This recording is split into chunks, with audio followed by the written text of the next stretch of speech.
It's the latest twist in the ongoing diplomatic duel between Qatar and the rest of the members of the Gulf Cooperation Council, or GCC. US intelligence officials say the UAE sponsored the alleged hacking that posted quotes attributed to Qatar's ruler, Sheikh Tamim bin Hamad Al Thani, on Qatari news websites. That's according to a report in the Washington Post. The paper quoted unnamed officials. The CIA and FBI, which is helping Qatar in its investigation of the alleged hacking, declined to comment. But the UAE has rejected the allegations. Of course not. And I think already our embassy in Washington has put these denials in place. And I think this is a crisis, and there's a lot of rumors and a lot of false news and stories. The revelations could impact just how long the GCC holds out against Qatar. Their case has also been weakened by the US rolling back its initial support for the blockade.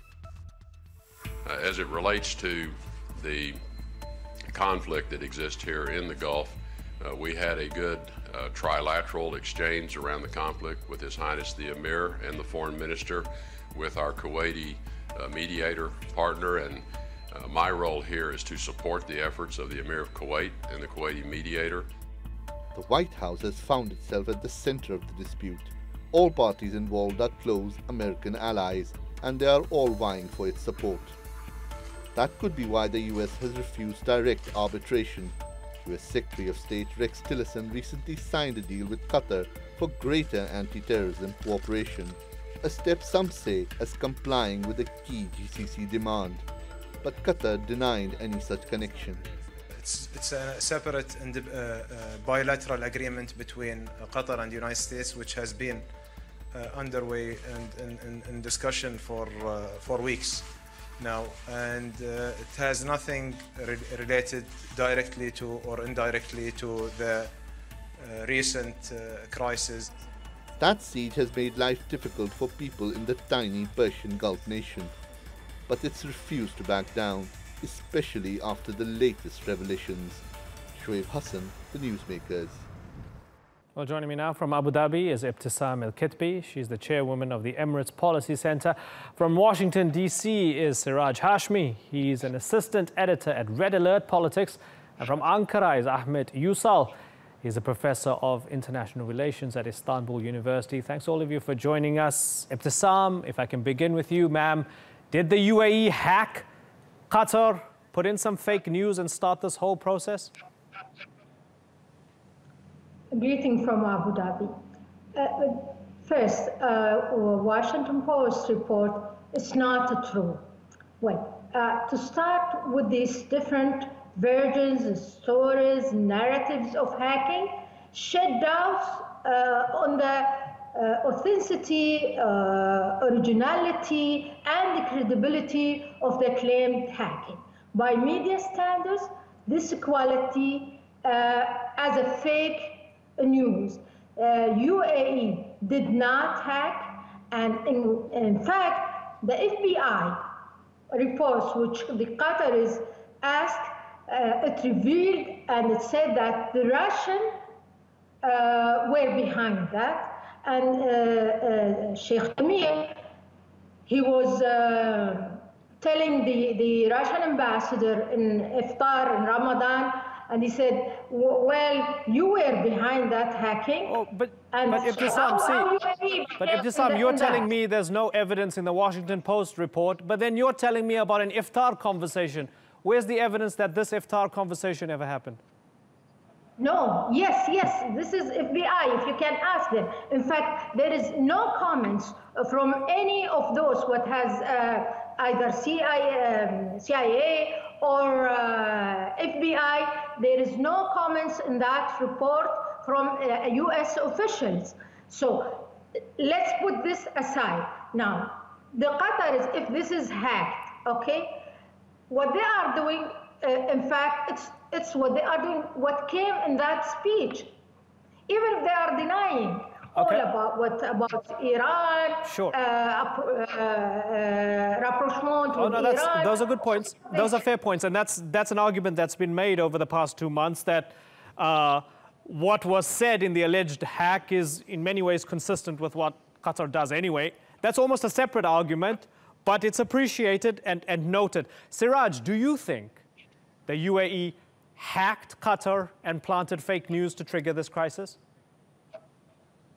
Well, there definitely seems to be motive on part of the United Arab Emirates and the Saudi Arabian alliance that they have to further isolate Qatar because of their close friendly relationship with Iran.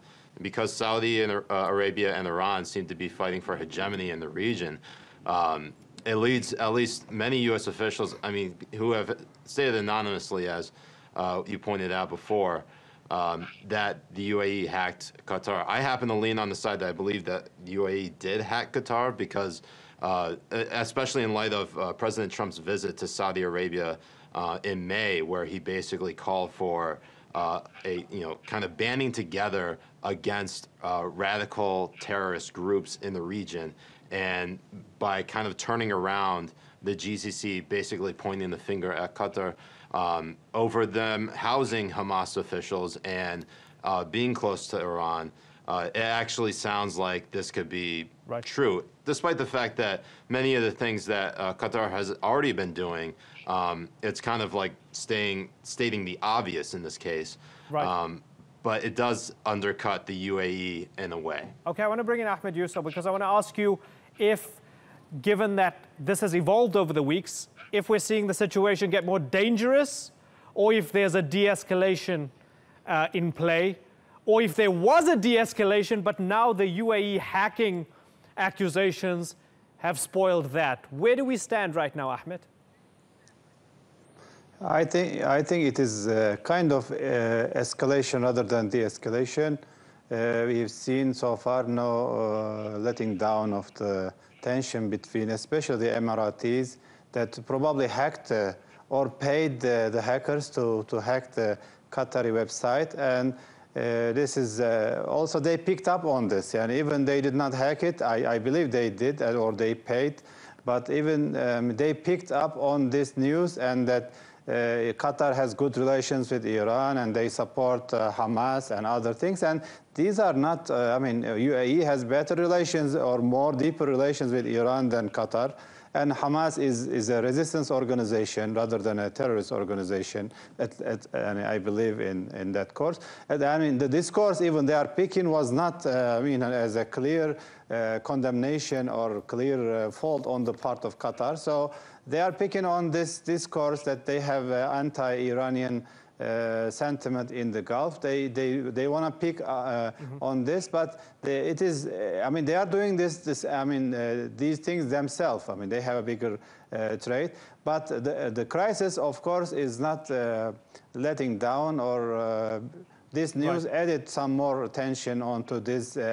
These relations, but I hope that next week President Erdogan will visit the region, probably can convince Saudis and Emiratis, maybe with the cooperation with Kuwait or even maybe Oman, that maybe this crisis has no reason, no use for anybody. Okay, so let me ask Ibtisam. Doesn't benefit from it. Certainly. Okay, let me ask Ibtisam. Yes.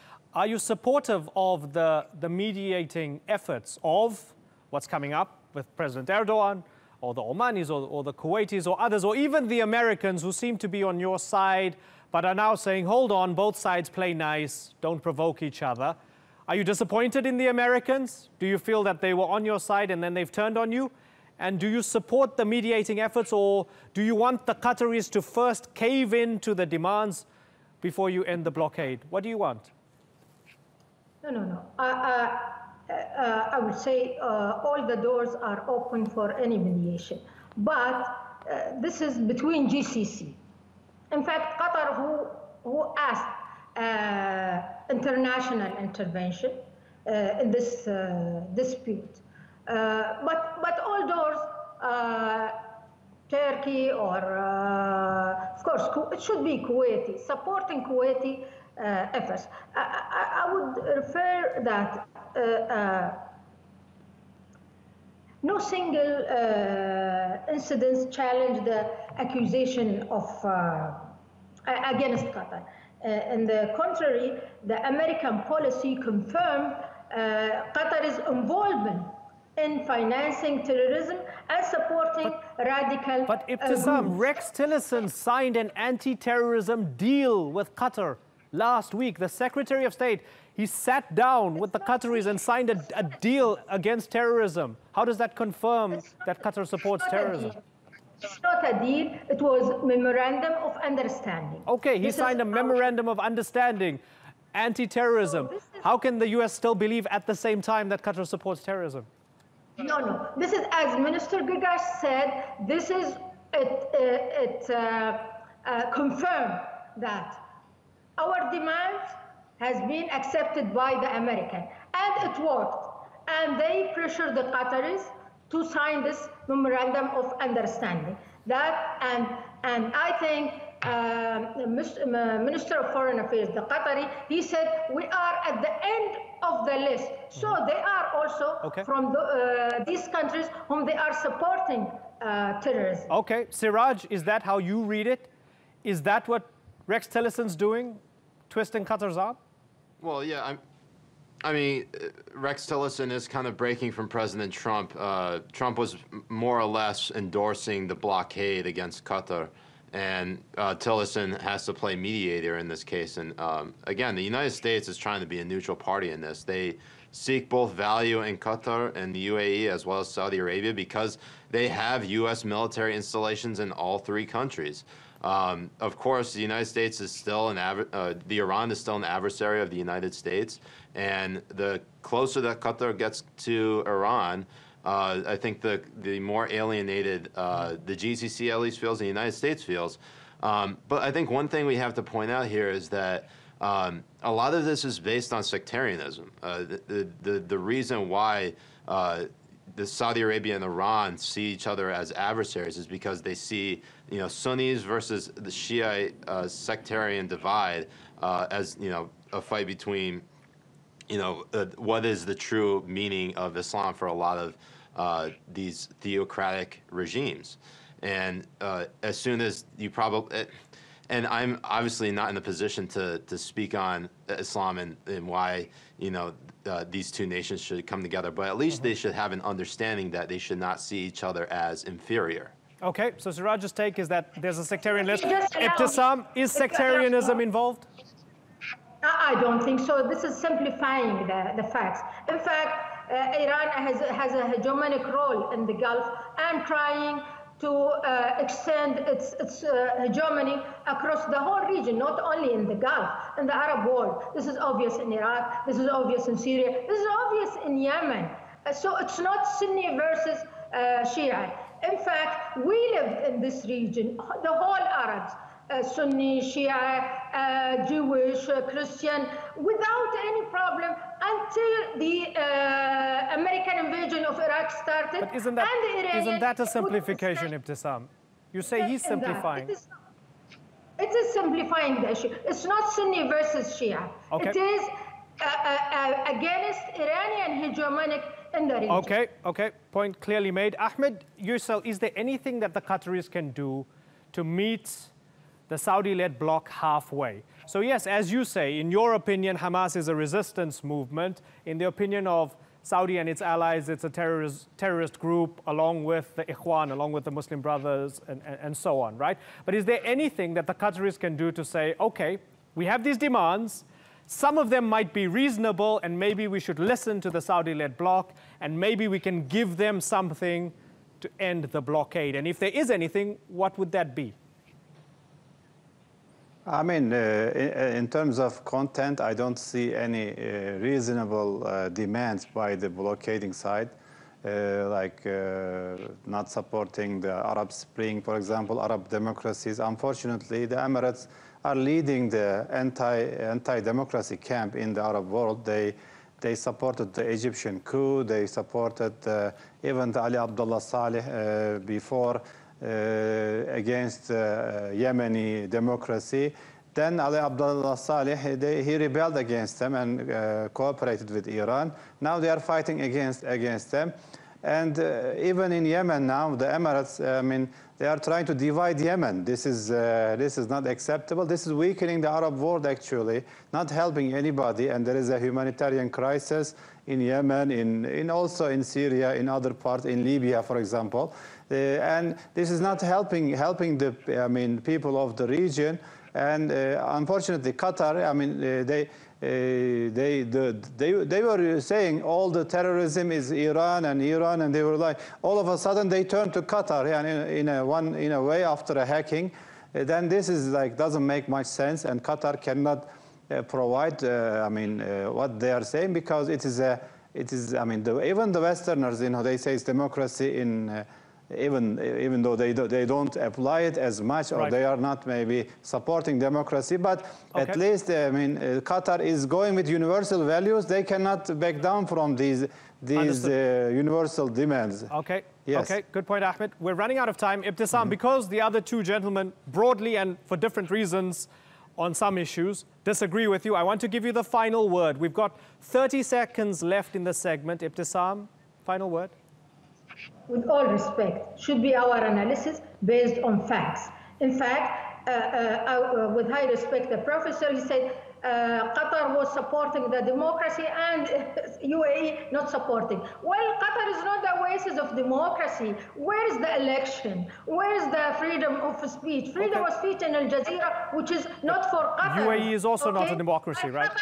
You accept that? Qatar is not jailing journalists for tweets and other issues. You accept that the UAE is also not a democracy? If you want freedom of speech, if you want the freedom of speech, come to the United States. You can actually practice freedom of speech. Excuse me.